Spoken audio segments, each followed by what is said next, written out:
الحقيقة الفترة اللي فاتت وبحكم الشغل أنا بتابع برامج كتير جدا، بتابع فيديوهات، بتابع دكاترة أفاضل بيتكلموا، وبتابع برضو للأسف ناس كتير بتتكلم من منطلق تجربتها الشخصية، أيا كان بقى وظيفته حاليا، أيا كان هو غير كاريره بقى بيشتغل في مجال الإرشاد الأسري، أيا كان المسمى اللي هو بيتكلم من المنطلق. الفيديوهات دي للأسف خربت بيوت كتير، وبواقع الجلسات اللي بتجيني الإعلام برضو كان ليه سبب كبير قوي في اللي احنا وصلنا له دلوقتي.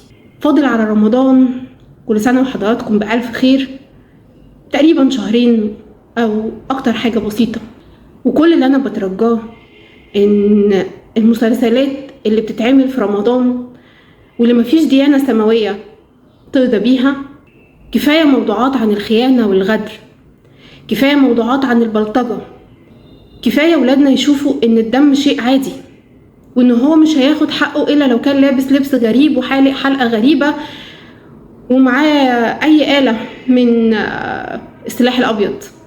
كفاية مخدرات وكفاية كلام عن المخدرات، كفاية كلام وكفاية مشاهد سيئة ومسيئة لكل بيت مصري ولكل بيت عربي. يعني الأسرة كيان احترمته كل الأديان، ولادنا أمانة، فأرجوكم نحافظ على الأمانة. لايف كوتش دكتورة أميرة عبد الرازق.